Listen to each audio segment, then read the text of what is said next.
tardes, qué gusto estar aquí. Gracias Maricruz por la invitación. Y bueno, es grato ver que el interés que el TEC de Monterrey tiene por la formación hacia la cuestión de las artes da para que estos eventos se den.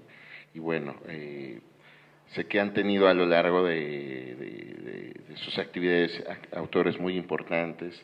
Y bueno, y qué bueno que cursen sus respectivas carreras con un poco salpicados de esto que se llama literatura y que bueno, de un modo u otro les ayudarán en los caminos que recorren. Bueno, gracias por los videos, están padres, veo que ya están en YouTube, así es que habrá que darles ahí difusión. El proyecto de escribir poesía en México básicamente nació en una conversación, en una serie de conversaciones, casi siempre en cantinas, entre Javier de la Mora, un escritor que fue editor de una revista que tuvo un momento importante en México, una revista abocada a la poesía que se llamó Vosotra, y Julián Herbert, un escritor, aunque acapulqueño, ya él asumido como alguien del norte y que bueno, creo que es uno de nuestros escritores más lúcidos, está muy vigente en este momento, ha transitado por los géneros de poesía, de ensayo, de novela, y el maldito hace las tres cosas bien.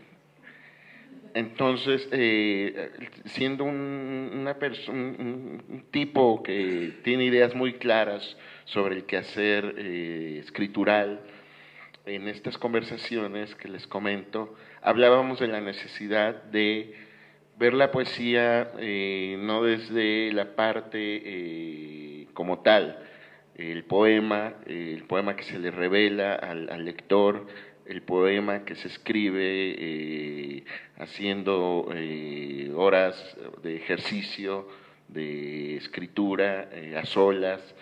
Pensábamos que la poesía tenía que ser algo más, y ese algo más era el contexto de la poesía, el momento y circunstancia en el que un poema nace.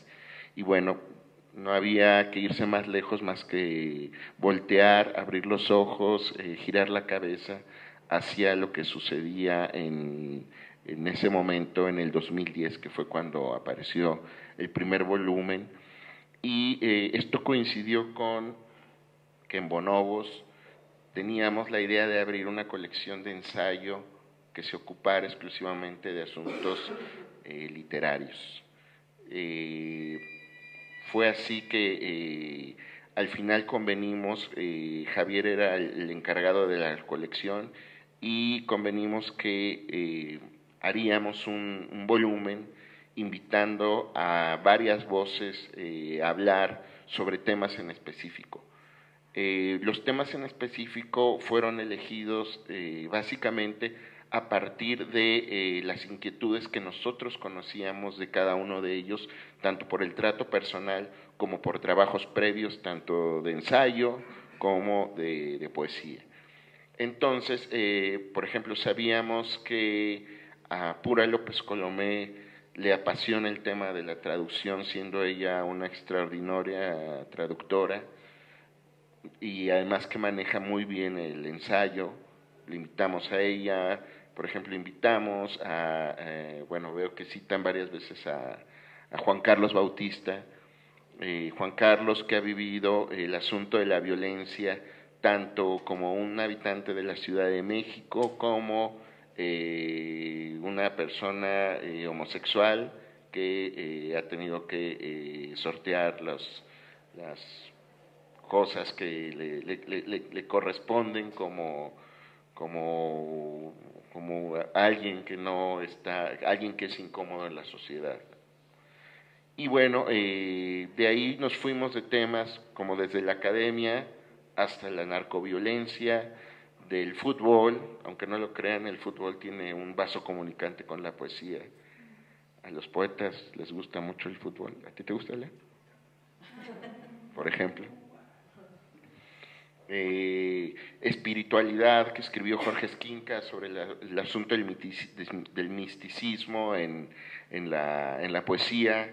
Tenemos, por ejemplo, ándale, por ahí habla César Silva Márquez, hace un padre cruce entre su juventud, entre Led Zeppelin y su camino hacia las letras. Eso me parece muy padre. Eso lo relaciono ahorita en el video que hicieron, cuando mencionan el asunto de la música, los narcocorridos. Bueno, pareciera que en este tiempo los narcocorridos es la nueva forma de poesía, y lo comparo con la poesía medieval en el que pues se cantaban las hazañas de reyes, de peleadores, de guerreros, y bueno, es un poco lo que está sucediendo, ¿no? Y todos estos temas están aterrizados en el libro. Nuestra intención no fue hacer algo exhaustivo, algo definitivo, fue solamente como abrir el diálogo, ¿no?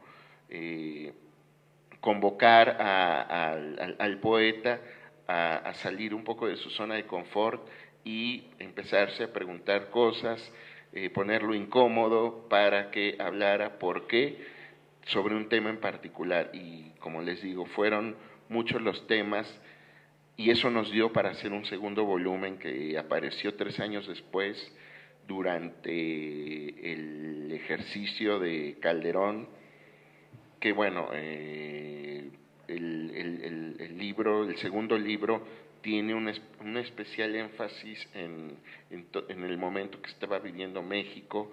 Si tienen oportunidad de leer el segundo volumen, de veras no hay desperdicio. La gente que aparece aquí es la que tiene aún un gran reconocimiento en México como protagonista del panorama de las letras, y también como voces que de un modo u otro han sido contestatarias contra el Estado y las instituciones. Y bueno, la recepción que han tenido ambos libros nos ha permitido incluso pensar un poco en la idea de un tercer volumen, que me gustaría que tocara temas serios, pero también otros, así como en el otro volumen tuvimos a Luis Vicente de Aguinaga hablando de poesía y fútbol. No sé, se me ocurre que alguien hable, por ejemplo, de música y poesía, de no sé, bueno, hay varios temas que incluso ya tenemos prefigurados, y que bueno, en algún momento ojalá y podamos aterrizarlos y hacer un tercer volumen.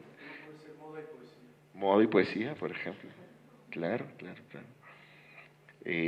Bueno, las redes sociales y la poesía, ¿no?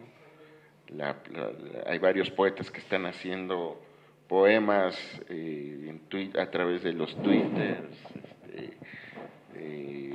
muchos que suben poemas de carácter un poco más multidisciplinario en YouTube. Hay varios que incluso aparecen en los volúmenes. Pienso en Carla Fessler, pienso en ¿quién más tiene algo por ahí? Ricardo Castillo, me parece que tiene algo. En fin, Marisela Guerrero. Guerrero. Exacto. Y bueno, uno de los invitados al libro desde el primer volumen fue León. León, que además de que se siente muy a gusto escribiendo ensayo, lo hace muy bien. Él es especialista, nos parecía que tenía que hablar de un tema en el que él es especialista. Él es uno de los editores independientes de poesía más importantes que tenemos en México. Se conoce las ingles del asunto, sabe lo que es editar un libro, sabe lo que es padecer a un poeta, sabe lo que es tratar de que tu libro no solo se lea, se venda. Y bueno, ¿ya cuántos años de editor, Leo? De editor tengo desde los 18 17, 18 años. Eso quiere decir que hace 29. O sea, es un tipo necio. Tiene ahora una nueva etapa en la editorial que él dirige y anima, Filo de Caballos, y le ha dado un giro muy fresco en cuanto al estilo editorial, y bueno, me gustaría pasar a hablar con León, que él hable un poco de lo que significa ser un editor de poesía en México. Gracias. Buenas, creo que ya son tardes, ¿verdad? Buenas tardes. Gracias a Maricruz, gracias a Amelia y a Santiago por la invitación, y gracias a ustedes. Ser editor y ser escritor en este país y en la lengua española no es muy fácil, es algo complicado. Ser editor creo que tiene mucho que ver con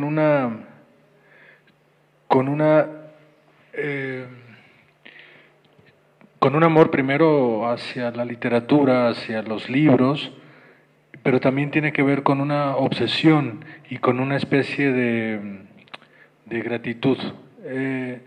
Cuando yo intento o quiero publicar un libro, lo primero que estoy pensando es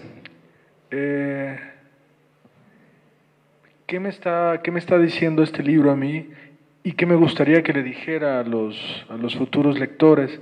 Siempre pienso en un libro como en una posibilidad de diálogo del futuro lector con el escritor, y lo que somos los editores es como una especie de puente que se establece entre el posible lector y el escritor. Muchas veces cuando escribimos nosotros, hablo como escritor, cuando estamos escribiendo un libro, sea de poemas, sea un libro de ensayos, sea un libro de cuentos, una novela, a veces perdemos el norte, perdemos el piso, y no sabemos muy bien dónde estamos frente al libro que acabamos de escribir, y siempre necesitamos otra voz, necesitamos otros ojos, y para eso está el editor. Hace unos días estaba leyendo una entrevista con Luis Chitarroni. Luis Chitarroni es uno de los escritores más raros y extraordinarios que tiene la literatura argentina en este momento, pero también es uno de los editores más extraordinarios de Argentina. Es un editor que trabajó muchos años para Sudamericana, y luego salió de Sudamericana y creó su propia editorial hace como 10 años más o menos. Bueno, Luchi Tarroni, por ejemplo, tuvo entre sus manos, lo platica, él lo comenta, uno de los libros que se convertirían en, yo creo que uno de los grandes libros de la literatura en lengua española, y uno de los libros que más se ha vendido en la lengua española. Estoy hablando de 100 años de soledad, cuando 100 años de soledad había sido rechazada por Carlos Barral, de Seix Barral, esta editorial española, que, bueno, Barral dice que esas son las pifias que a veces comete uno como editor. Dice que él nunca leyó el libro y lo dejó ir. Entonces lo dejó ir, llegó a Sudamericana este libro, esta estupenda novela, y a Luigi Tarroni le tocó ser el editor de esta novela. Y bueno, ya ustedes conocen la historia de García Márquez, la historia de esta novela y cómo modificó a la literatura en lengua española. Entonces, ¿qué hacemos los editores? Los editores intentamos estar como alerta a lo que está sucediendo, ser capaces de ver en un libro libros que a veces incluso están en simples borradores. Tenemos que ser capaces de ver más allá de lo que a veces ya no puede ver el autor. Entonces nos convertimos en testigos de estos libros, pero también nos convertimos en cómplices de los libros. Y lo que yo siempre comento con los autores con los que trabajo es que hay cosas que a mí como escritor, porque tengo una cosa de esquizofrenia ahí, porque por un lado soy escritor y por otro soy editor, entonces ¿en qué momento rompo mi parte como escritor y en qué momento rompo mi parte como editor? Pero cuando trabajo con los autores que están publicados en Filo de Caballos, que algunos están publicados también en Bonobos, intento no entender al escritor, sino entender el libro, porque muchas veces el libro y el escritor tienen un conflicto y a veces ya no hay diálogo entre ellos. Entonces, lo que trato de hacer es, a partir de lo que me dice el libro, proponerle diversas o distintas situaciones al escritor. Y me gusta ver el libro como algo separado, aunque es del escritor, me gusta verlo como separado para pensarlo como un objeto al que se le pueden sacar muchísimas posibilidades. Entonces empiezo a trabajarlo desde lo que me está diciendo el escritor, qué quiere decirme el escritor, qué es lo que dijo y qué es lo que ocultó. Y también intento a través de las tipografías poder establecer un diálogo y un vínculo con el texto. Hay tipografías que se llevan muy bien con ciertos textos, hay otras tipografías que se llevan bien con otros textos. Entonces es también jugar con eso, empezar a buscar distintas posibilidades de diálogo. Hacer libros en este país, en este momento, pues requiere muchísimo esfuerzo, requiere como una capacidad a prueba de todo, resistencia, terquedad, porque los canales de venta para los libros de poesía son completamente distintos a los canales de venta para cualquier otro tipo de libro, desde libros de superación personal hasta bestsellers. Recordaba también hace poco, estaba leyendo una entrevista con un editor norteamericano que decía, él trabajó 40 años para distintas editoriales y decía que en realidad el editor era un tipo que no servía absolutamente de nada, que siempre era el enlace entre el escritor con la gente de mercadotecnia, con los dueños de la editorial, con el diseñador, con el corrector, pero que siempre el editor trataba de ocultar sus carencias, que por ejemplo un albañil tiene que aprender a construir, un carpintero tiene que aprender a construir una mesa, una silla, pero que el editor no aprende a construir absolutamente nada, que lo único que tiene a veces es mucha suerte, por ejemplo el caso de Chitarroni con el libro de García Márquez, que a veces tiene mucha suerte y a veces son más los errores. Él está hablando sobre todo del editor que trabaja para una gran casa editorial, donde se permiten publicar cualquier cosa siempre y cuando siempre haya un libro que genere muchas ventas para que puedan existir los otros libros. Pero en el caso de las editoriales como la de Santiago o la mía o muchas otras que hay en México, pues cada libro que publicamos es un riesgo, es una aventura, porque al no tener toda esta infraestructura atrás que nos apoya para el manejo de ventas, bueno, tenemos que inventarnos un montón de cosas para que los libros estén, para que los libros tengan presencia y para que no sean fantasmas que estén ahí perdidos. Sabemos también que los libros de poesía, que se dice que son muy difíciles de vender, yo lo que creo es que el libro de poesía tiene un mercado mucho más lento, mucho más lento y que va de boca a boca. Se va recomendando entre algún lector a otro lector y más o menos así va llegando. Entonces hay que tener mucha paciencia y bueno, saber que los que editamos libros de poesía pues no nos vamos a hacer millonarios de eso y no le vamos a mandar a hacer una casa a Kalach para que nos haga el proyecto. Tenemos que buscar otras cosas para poder subsistir, pero no de los libros de poesía. Los libros de poesía nacen y los publicamos por una terquedad y una necedad y una pasión. Yo creo que tiene mucho que ver con eso. Al menos creo que en mi caso y en el de Santiago y Amelia, publicamos libros de poesía porque amamos la poesía, porque amamos el libro como objeto y porque queremos que otras personas también se enamoren de estos objetos que leímos y que llegaron a nuestras manos. Y a veces uno termina también peleándose con la poesía y con los libros que publica. Uno siempre termina peleándose con los autores, porque una cosa es lo que quieren los autores y otra cosa es lo que se puede hacer con el libro. Porque como autores creemos que vamos a publicar un libro y vamos a vender 200,000 ejemplares y nos van a invitar a todos lados. Y bueno, es mentira, y más con un libro de poesía. Pero no sé si quieres que hagamos mejor un diálogo en lugar de que yo esté charlando tanto, man. Bueno, nada más cierro esto comentando una anécdota de Francisco Magaña. No, de Chico Magaña. ¿Es Francisco? Sí, Francisco Chico Magaña. Chico Magaña. Y también es otro poeta y editor. Otro loco, avecindado en Tabasco, tiene una editorial muy linda que se llama Monte Carmelo. Monte Carmelo. Unos libros de muy buen gusto, un catálogo con títulos que vale mucho la pena. Y bueno, en una ocasión le publicó a Juan Gelman. Juan Gelman es una de las voces no más importantes en Latinoamérica, en lengua española, para acabar pronto. Un poeta fundamental.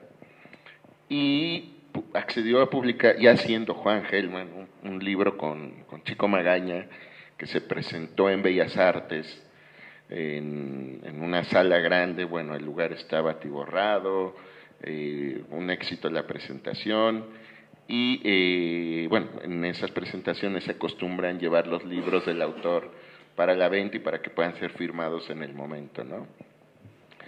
Entonces, terminando la presentación, ya en la cena, en corto entre ellos, Juan Gelman le dice a Chico Magaña, oye Chico, ¿y cómo te fue con la venta de los libros? Y el otro, un poco apenado, evitaba la pregunta y terminó respondiéndole, se vendieron 2 ejemplares, maestro. Y Gelman le dice, ay Chico, ten cuidado porque el dinero ha perdido a muchos. Entonces, es un poco el caso de lo que sucede con la poesía. Ahora no sé cómo... Pues es que no sé cómo estaba. Seguimos charlando. O sea, pueden seguir charlando unos 5 o 10 minutos. Ajá. Y tenemos 4 preguntas preparadas y luego le damos la voz a nuestros asistentes para que dialoguen con ustedes. Pues podríamos empezar con las preguntas porque de ahí nos derivamos para otras cosas. ¿Te parece? Pero bueno, si quieren, aprovechamos una pregunta y luego, entonces ahí Sergio... Sí que estás a contraluz. Sí, Sergio.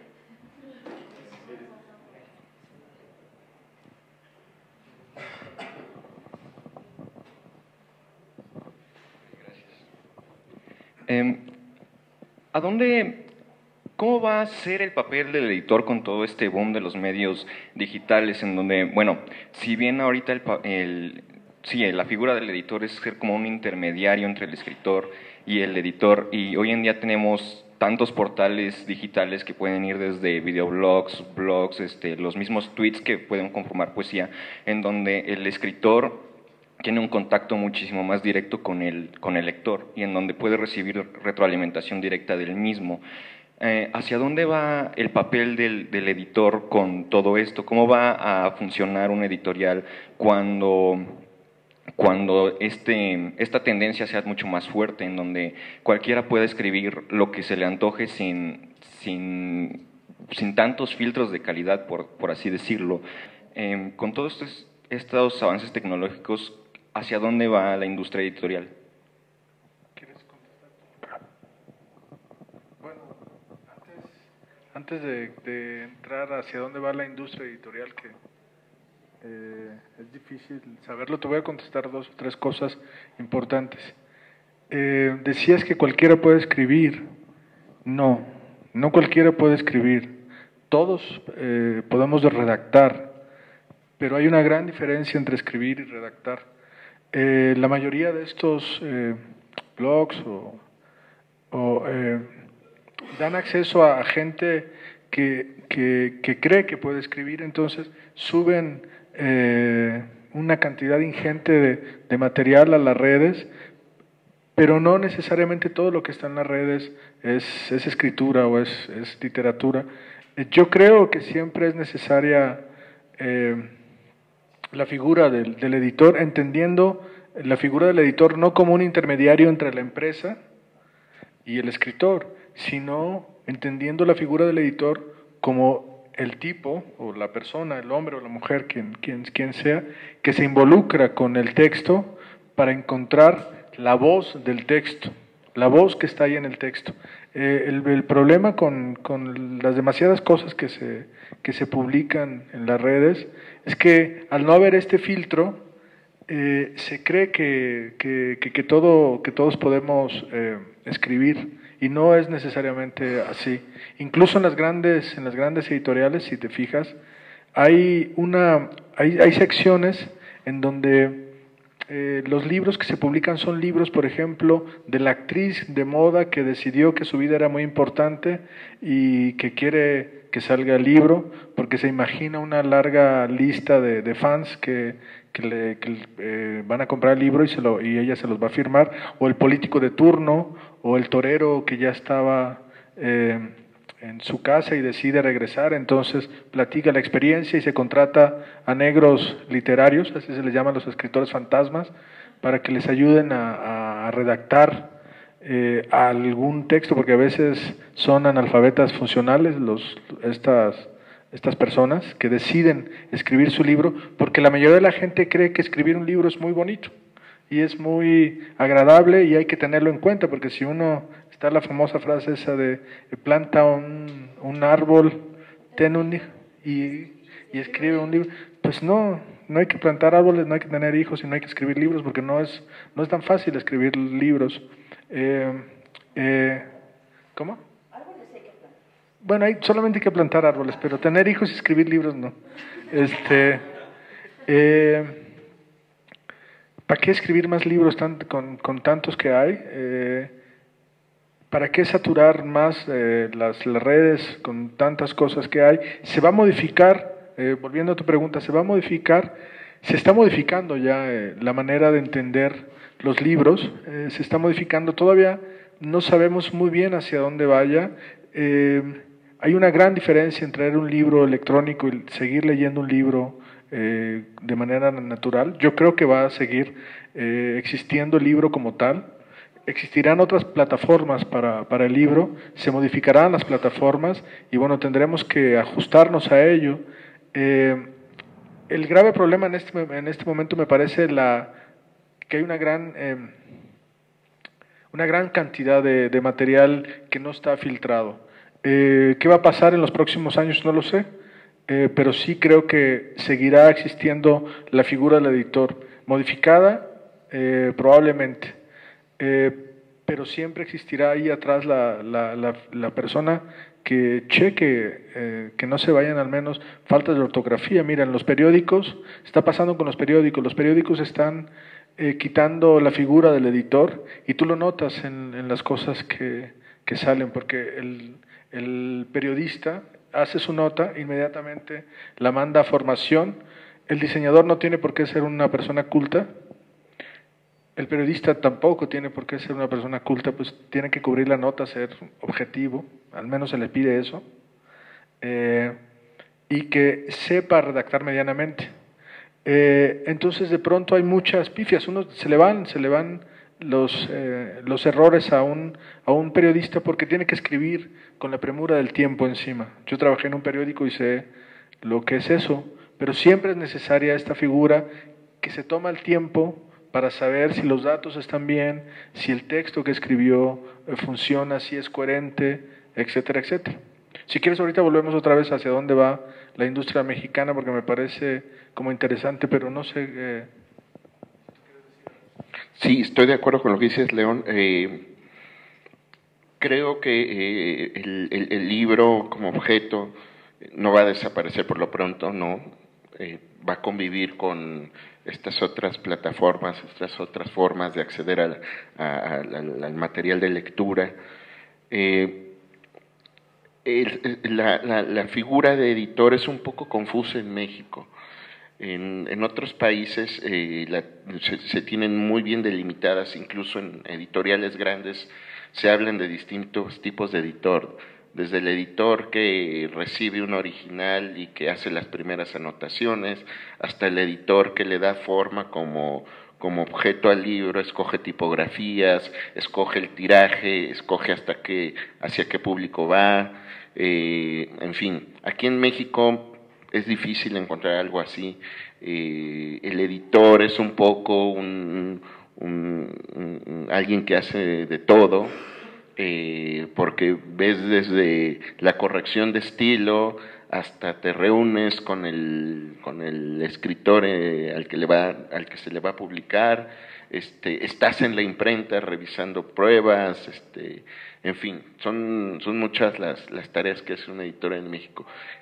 Y yo lo veo al editor como un cómplice que tiene que ir con el autor de la mano, y más en el rubro que nosotros estamos, que es la edición independiente, pues implica que tú estás corriendo un riesgo, tú estás apostando por algún autor. Satisfactoriamente, varios de los autores que tiene León, que tenemos en Bonobos o que incluso compartimos, les hemos publicado sus primeros libros y bueno, ahora son autores que nos dicen que la apuesta fue buena, ¿no? Es lo que te satisface.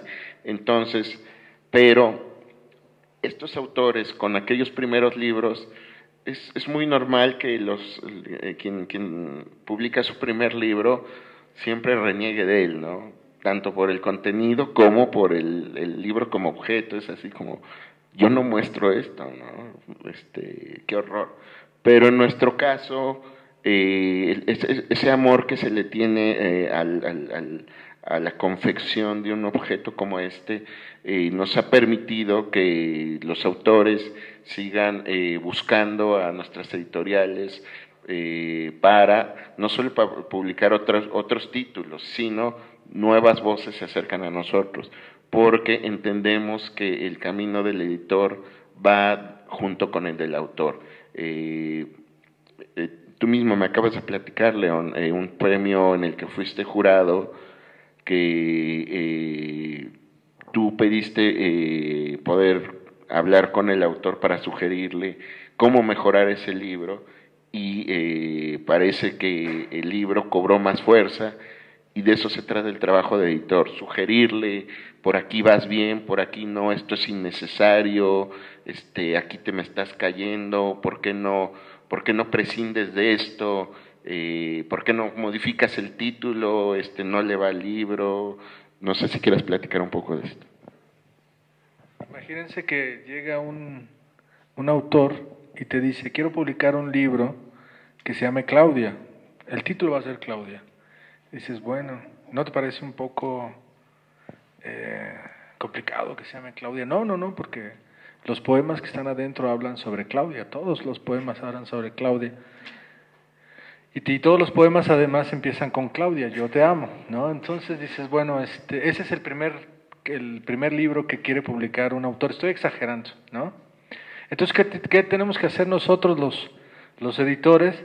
Pues primero convencer al autor que por favor no se llame Claudia el libro. Si ya todos los poemas y además trae dibujos con el rostro de Claudia adentro, entonces va a ser más complicado. ¿Qué es lo que tenemos que hacer?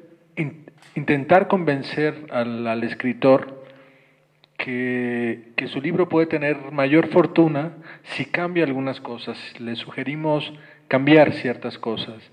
En el caso del autor, este chico menor de 30 años que se acaba de ganar un premio aquí en México, en el que fui jurado, no era el caso así como Claudia y todos los poemas sobre Claudia, pero era un libro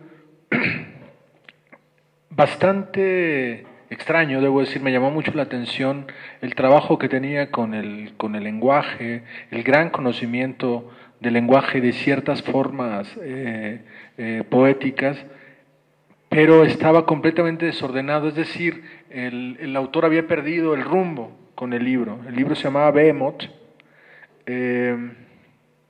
y cuando abrimos la plica, y vimos quién era. Le propuse a la gente que había organizado el premio, les dije, me encantaría, si ustedes están de acuerdo y si el autor está de acuerdo, en trabajar con él el libro, aunque lo publique otra editorial, no necesariamente lo iba a publicar yo, lo publica una editorial del Estado, pero me gustaría que este libro merezca o tenga mejor fortuna, porque si lo publican así, será un libro muy desigual y van a decir, pero ¿cómo se pudo ganar un premio con estas características? Entonces hablé con el autor, afortunadamente aceptó los cambios.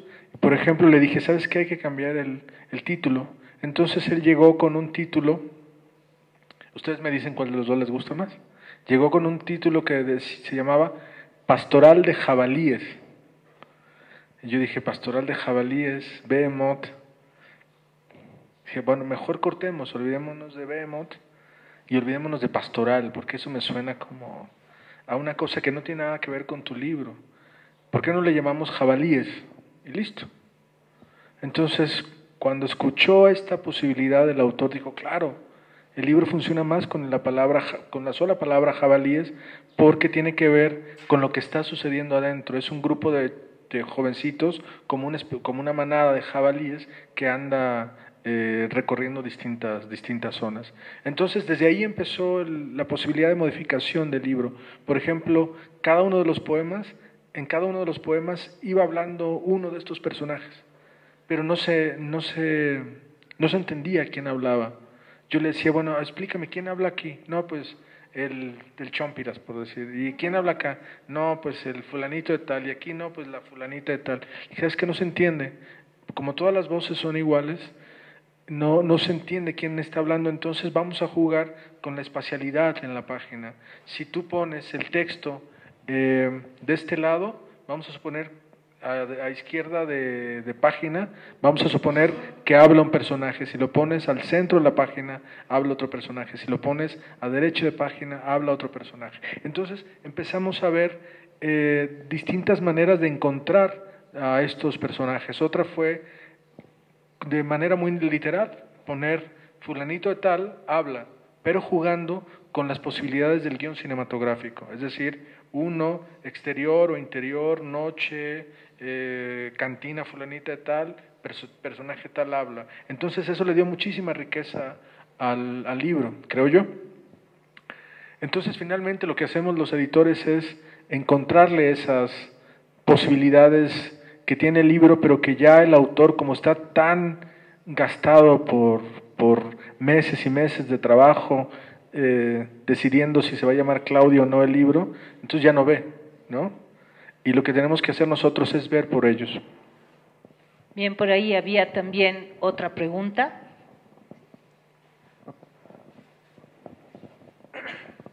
Estamos muy serios, yo creo que tenemos que relajarnos más, ¿no? Sí. Ahorita va a declamar, Leo. Vengo dispuesto a declamar poesías bien bonitas. Bueno, gracias. Va muy en relación con la pregunta de Sergio, ¿hacia dónde va la industria editorial? Ya nos dieron la respuesta, gracias, pero ¿no existe la posibilidad de buscar otras plataformas para esta buena poesía? O sea, ¿tenemos que estar casados con el libro, con el papel? No, para nada. Yo creo que hay que buscar distintas plataformas para que se dé a conocer el material. Yo creo que Internet, la red es una buena manera, pero hay otras muchas formas de acercar la literatura, la poesía a los públicos a los que está dirigido. Exacto. Y la siguiente, ahora sí que ya suelto el micrófono, la siguiente sería, ¿qué puede hacer una editorial para acercarla?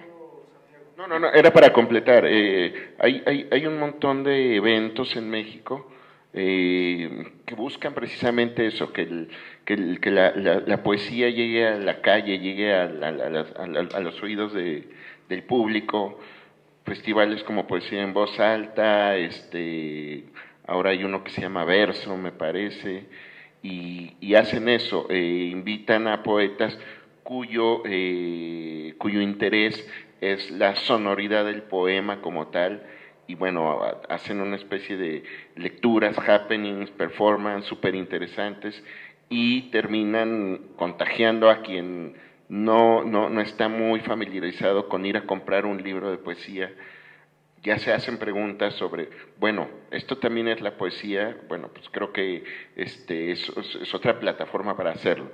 Ahora, un libro de poesía no necesariamente tiene que estar en una librería, puede estar disponible en algún sitio donde se compre, pero de todos modos ahí la figura del editor debe estar presente, porque tú no presentas el libro como presentas una página de Word. En todo caso, debes darle un formato que se vea como un libro en el que pasas páginas y todo eso. Eso implica también la figura del editor. Quizás ya no saltamos la parte de la impresión, pero mientras el libro se esté leyendo en Argentina y también lo estén leyendo en Andalucía, creo que se ha conseguido algo bueno y sí necesita de todos modos que esté un editor ahí. Y la segunda, ¿no tenías una segunda? Va en ese sentido, si hay algo que hacer para acercar la poesía a otros públicos, ¿no? Y ya, me dio Cosas respuesta. Y hay una cosa bien importante que hay que decir. Creemos que la poesía es una cosa profundamente aburrida, rimada, decimonónica, ñoña, gaga, todo lo que ustedes quieran agregarle ahí. Y no necesariamente, yo creo que la poesía que se está haciendo actualmente, la poesía en este país y en otros países, va muy de la mano con lo que está sucediendo en nuestro entorno social.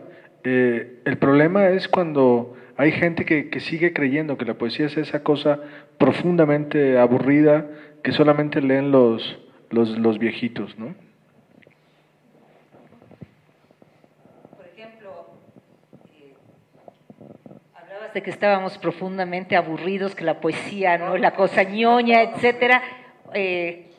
Eso, danos, por ejemplo, un caso de poesía en donde se rompe ese hielo, un caso de poesía en donde no tengamos que reunir a la rima o a la métrica o a temas sentimentales, ñoños, etcétera. ¿Tienes por ahí algún caso, algún ejemplo? Sí, mira, por ejemplo, hay un poeta de origen tapatío, José Eugenio Sánchez, que desde hace algunos años viene explorando distintos temas que están en nuestro alrededor, de temas muy, muy comunes, con una poesía muy coloquial y muy divertida también.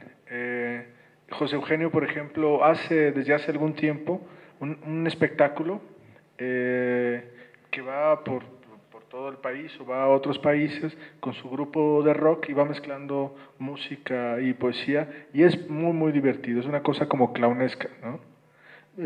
Pienso en él o pienso en quién más acá en México que esté haciendo cosas, no sé, Efraín Velasco, es un chico de Oaxaca que hace exploraciones con el lenguaje, con la sonoridad, o sea, hay distintos tipos de poesía, pero lo que quiero decir es que está muy cercana a lo que nos preocupa en este momento a todos, ¿no? Y podemos meternos a internet y encontrar ahí cosas muy divertidas. Si estabas esperando que declamara una poesía bien bonita, creo que no. ¿Alguna otra pregunta antes de que yo pase? Sí, Carla. Con respecto a eso de que decía que hay muchos tipos de poesía diferentes y más ahora que la gente como que experimenta con muchas cosas nuevas, por ejemplo lo de la métrica, siento que ya no siempre se atienen a que tiene que tener un cierto número de sílabas y cómo las ponen, pero yo tengo como una confusión que no sé qué característica en común tienen que compartir todos estos textos para que carguen en la categoría de ser poesía, o sea, ¿para qué necesitan para hacer poesía? Que digas, eso es un poema y no una cosa... Te voy a contestar con unas cosas, si me permite, Santiago. Gracias. Te voy a contestar, estoy leyendo, incluso lo saqué ahora, porque pensé que vendría una pregunta así. Estoy leyendo un libro de Ricardo Piglia, un escritor argentino. Estoy releyendo una serie de textos que los tengo en otros libros y es una antología personal. Y habla en uno de ellos sobre Gombrowicz, un escritor polaco. Gombrowicz, cuando llega a Buenos Aires, no habla mucho español, habla un español muy básico y pues nadie lo conoce. Y él dice que es el gran escritor del siglo XX. Entonces, dos o tres escritores argentinos confían en él y lo invitan a que dé una conferencia. Y su primera conferencia, que luego se vuelve un texto de referencia en muchos lados, es una especie de manifiesto, se llama Contra los Poetas. Y ahí explica Gombrowicz qué es la poesía, que incluso Piglia lo relaciona con algo que también dijo Borges. Al mismo tiempo, Borges y Gombrowicz se odiaban a muerte, incluso creían que tenían opiniones completamente distintas en torno a la literatura, pero esta opinión es muy parecida, entonces si quieres la leo. Gracias. Gombrowicz escribió un libro que se llama El Diario Argentino. Y Piglia dice que explica cuál es el centro de la conferencia que propone Gombrowicz contra los poetas. El centro de la idea es: la poesía es también una operación que nosotros realizamos con los textos, una disposición y no una esencia. ¿Qué significa eso? ¿Qué se imaginan que signifique? Es una operación que nosotros realizamos con los textos, una disposición y no una esencia. La disposición a leer poéticamente, según Gombrowicz, es lo que constituye como poético a un texto. Borges dice algo parecido en esos años. En un texto de 1952 sobre la metáfora, incluido en la historia de la eternidad, escribe Borges: he sospechado siempre que la distinción radical entre la poesía y la prosa se encuentra en la diferente expectativa del que lo lee. ¿Sí? ¿Queda claro? Es decir, ¿qué entendemos por poesía ahora nosotros? Depende cómo leamos el texto, es que si nos vamos a encontrar con ello o no. Por eso hay la posibilidad del género anfibio en este momento, de géneros que van mezclando, que están escritos en prosa, pero uno dice, puta, esto es... No importa, ahí lo cortan, ¿verdad? Ok. Hay textos con una gran densidad poética, pero todo depende de cómo se ha leído el texto en ese momento, cómo lo leamos, cómo lo estamos leyendo nosotros, y también cuál es el contexto social en el que está inmerso, cuál es el contexto social en el que estamos inmersos nosotros para leer ese texto. Mira, por ejemplo, hay un autor que me parece que es uno de los grandes escritores de la lengua española de los últimos años, se llama Héctor Libertela. Es un escritor argentino, un gran editor. Aparte, él vivió muchos años acá en México y cuando regresa a Argentina, Héctor Libertela empieza a escribir una serie de textos que los da a las editoriales y los publica en las editoriales. Y luego ese texto después aparece en otra editorial con otro nombre y con otras modificaciones. Y el texto va creciendo, se va modificando, se va fragmentando incluso. Y uno puede encontrar, por ejemplo, del Árbol de Saussure, es uno de sus libros, uno puede encontrar diferentes versiones a lo largo de los años y se fue modificando. Y de ser una novela, al principio, una novela, no sé, supongamos de 80 páginas, el último texto que apareció del Árbol de Saussure es un texto de 4 páginas, pero sigue conteniendo muchas de las cosas que se planteó en un inicio. Eso significa que no solamente fue editando su propio texto, sino que fue modificando la manera de leer el texto. Y en algunas ocasiones nosotros podemos leer el texto de Libertela como una novela, pero también podemos leerlo como un poema. Voy a leer una de las preguntas que me enviaron y entonces nos dice Valeria Parra y Mariana López: vincularse con la música u otro tipo de expresión artista, o sea, y pensaban en el texto de César Silva Márquez y Led Zeppelin, facilita el escribir poesía. Y por ejemplo, recuerdo sobre este libro reciente, el que acabas de publicar, León, en donde hablas acerca de que tú también eres artista plástico, tú también eres pintor, y como la pintura en ese libro o cualquier otra expresión plástica está interactuando con la poesía, es parte de la poesía. Entonces, ¿hasta qué punto interactuar o tener otro tipo de habilidades artísticas en estos momentos te puede relacionar más o menos con la poesía?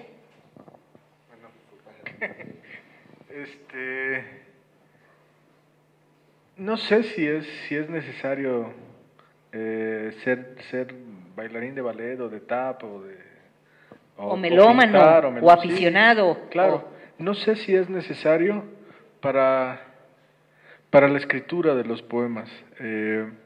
Creo que es importante tener como la mente abierta y explorar otras posibilidades. En mi caso, que hago manchitas y fotitos,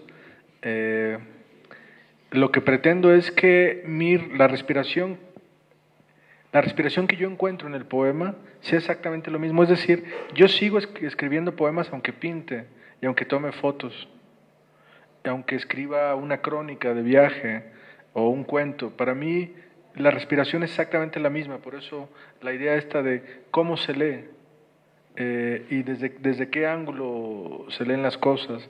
O sea, yo lo veo como un todo. La escritura que se expande a otras posibilidades, pero que sigue siendo escritura, aunque no esté escrita con palabras.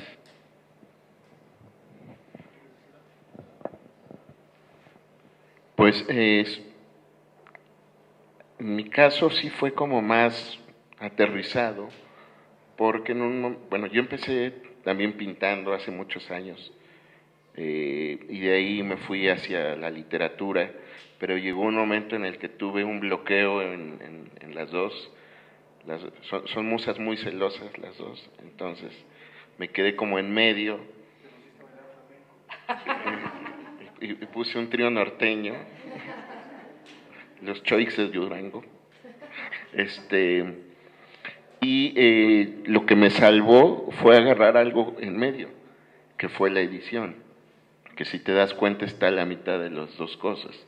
Tenía la formación visual, la formación plástica de la pintura, y por el otro lado el amor a la literatura. Entonces, bueno, porque Santiago estudió en la Academia de San Carlos, ¿no? Exacto.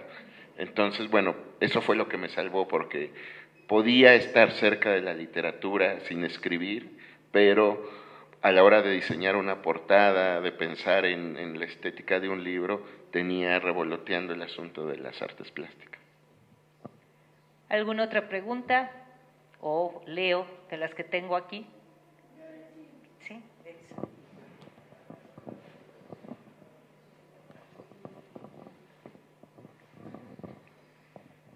Bueno, yo lo que estaba pensando es, hace ratito que dijeron que hay muchas personas que piensan que la poesía es muy aburrida y demás. Bueno, yo soy de esas, honestamente, pero estaba pensando, y puede ser que se escuche muy tonto, pero hace algunos años, cuando apenas salió esta cantante que se llama Taylor Swift, y escribía sus propias canciones, y de verdad parecían cuentos con música y demás, a mí se me hacían muy bonitas, y la verdad me gustaban mucho. Entonces la pregunta es, ¿hasta qué punto alguien es considerado o validado como poeta? Mira, yo te podría decir, puedo ver leer muchos poemas y decir que son poemas, pero no que hay poesía ahí. En cuanto al asunto de la música, a ver, pensemos en alguna canción ranchera que nos dé entre ceja, oreja y alma, de esas que nos conmueven, pero quítale la música y es una cosa de lo más cursi, absurda que puede haber.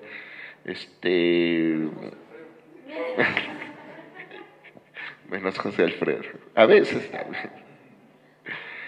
Estando en un taller de creación literaria, el coordinador, entre sus consejos, había uno que repetía mucho: eviten los temas comunes y sobre lo que más se ha hablado, es decir, porque además son los temas más difíciles, porque si no vas a decir nada nuevo que no se haya dicho, entonces caes en el riesgo de que la gente diga, pues parece que es el mismo poema leído por enésima vez. Entonces, hay que evitar los temas de amor, hay que evitar a la amada, hay que evitar la mascota, hay que evitar los flujos y las sábanas, ya mucho se ha dicho de eso. Entonces, las humedades inconfesables, porque es muy difícil decir algo nuevo a partir de eso, ¿no? Habiendo tantos asuntos, ok, yo insisto en que quiero escribir sobre mi luna de miel, venga, pero bueno, puedes partir de una antípoda sobre el tema e irlo tejiendo de tal manera que hables de eso sin mencionar lo que haya pasado, ¿no?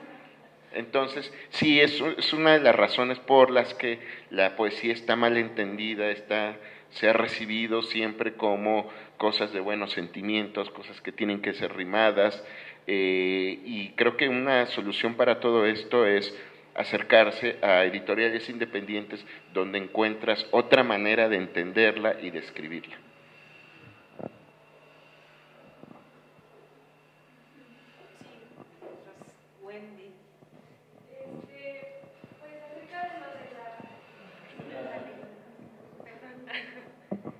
Hola, mucho gusto.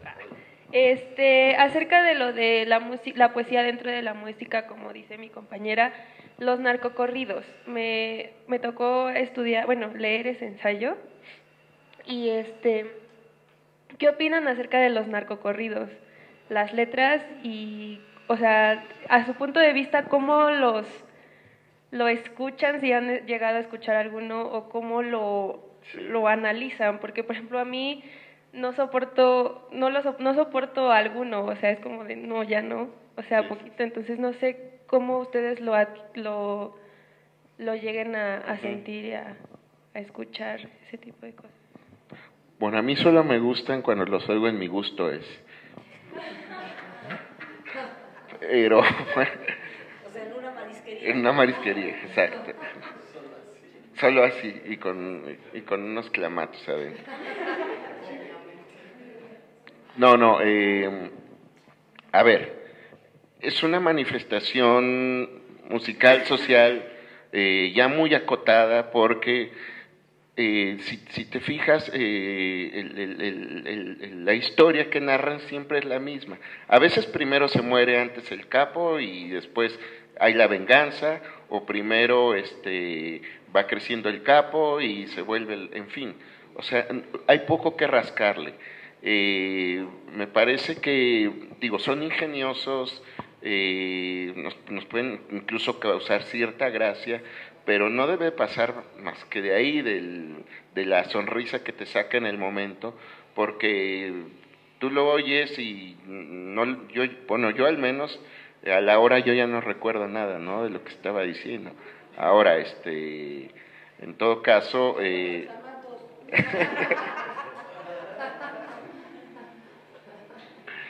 en todo caso, como fenómeno, manifestación social me parece interesante, pero creo que en mi caso, y tratando de tejerlo con el asunto de la poesía, a mí no me da como para más. A menos de que le des un giro, como por ejemplo José Eugenio Sánchez, que ya mencionaste. No sé si alguien puede buscar en su teléfono, yo intenté hacerlo, algo de José Eugenio Sánchez para leérselos y que podamos aterrizar de lo que hablo. A menos que tú le des un giro inesperado, irónico, ese twist que necesita para convertirse de una cosa banal, lineal, en algo que te deja vibrando una idea en la cabeza. Yo quiero apuntar un poco acerca del narcocorrido, que bueno, evidentemente tiene su antecedente, que es el corrido que todos conocemos. Y ¿por qué se da la idea del corrido? El corrido funciona como mensajes, es decir, hay un trovador que va de pueblo en pueblo dando esta información, es como el periódico de la época. Entonces se cuentan, siempre se han contado en determinado género siempre se han contado las hazañas de los héroes. Esto no es algo nuevo. Está el famoso Trobar Clus, estos poetas provenzales que iban de pueblo en pueblo, iban contando las hazañas de los reyes, como lo mencionó hace rato Santiago, pero también iban contando las hazañas de su amada. De ahí viene como la idea esta de escribir sobre la amada.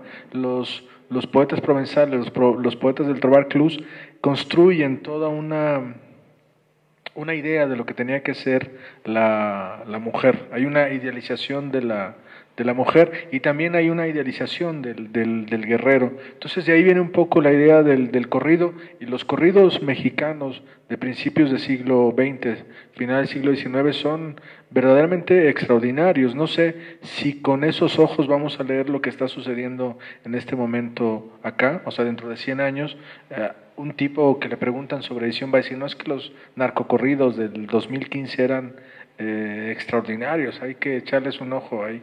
No estoy diciendo que sea poesía eso, simplemente es una manifestación cultural que utiliza ciertos recursos o ciertas formas que le pertenecen a la poesía. Bueno, pues ya para cerrar, o sea, tenemos el tiempo encima. No sé, Santiago, si localizaste algún par de versos que te parezcan que ilustran en este caso lo que estamos diciendo a través de un tema cotidiano, de qué manera le inyecta la chispa de la poesía. Y únicamente en lo que entonces Santiago nos lo identifica, si cualquiera de nuestros estudiantes, de nuestro público, quisiera tener una idea de lo que está ocurriendo con la poesía en México, ¿nos puedes dar 1, 2 nombres, León, de a quién les recomendarías leer para estudiantes, para público que piensa que la poesía es aburrida? Tú les contestas con qué nombres.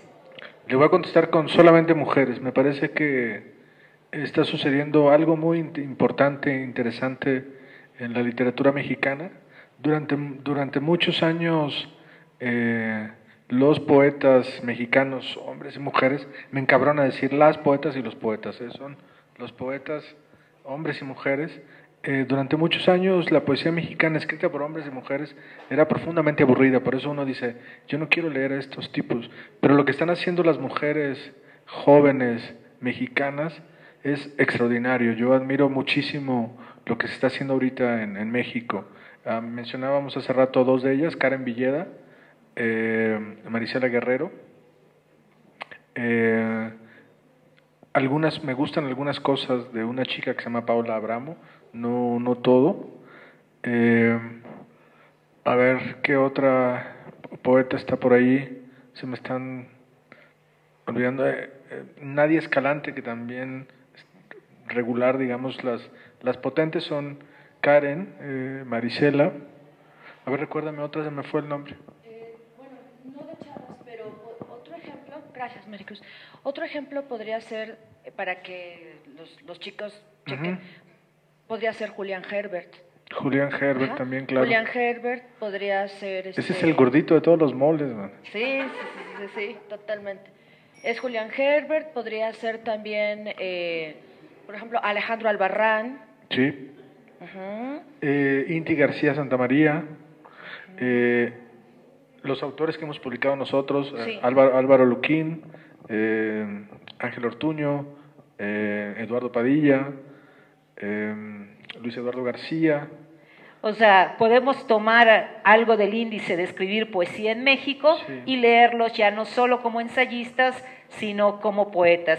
Pero bueno, en este último año hemos tenido aquí en el Campus Toluca la presencia tanto de Marisela Guerrero como de Karen Villeda. Entonces, bueno, estamos, o sea, por lo menos las hemos estado escuchando. Y cerramos, ya que el tiempo ha corrido implacablemente, ¿no?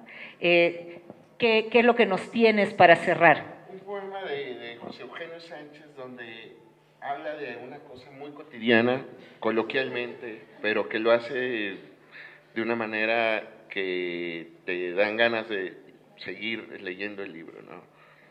De pronto New York se quedó sin Joseph Brodsky. Pasan las risotadas de un carro antiguo. Un tipo tembloroso te ofrece lo que quieras. Las prostitutas en abrigo se cubren, el viento entre ellas. Unos uniformados salen de un bar completamente ebrios. Un vagabundo extiende la mano. Al final de la calle se enciende la tortea de una patrulla de policía que despacito vira hacia la derecha. Una pareja sale del teatro. Dos negros conversan y en el aparador de enfrente cuelgan silenciosas un par de medias de seda que parecen ser más imprescindibles que nosotros. Estaba pensando otras poetas, Citlali Rodríguez, que es extraordinaria. Citlali acaba de hacer un libro en el que fui yo también jurado, que se ganó el premio, un libro sobre tiburones. Es extraordinario este libro. Shelja López Méndez, una chica de 22, 24 años, que también está haciendo algo interesante. Es que quería buscar, pensé que tenías acá más poemas de... No aparece la frontera.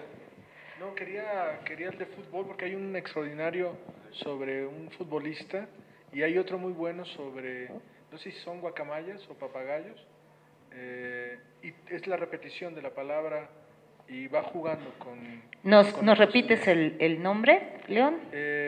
¿Ella se llama? Shelja López Méndez, Citlali Rodríguez, Karen Villeda, Marisela Guerrero y Paula Bramo, ¿no? Bien, entonces ya tenemos una quinteta para comenzar con nuestras poetas mexicanas. Muchísimas gracias, León, muchísimas gracias, Santiago, y aquí están para firmarles sus libros. Nos vemos.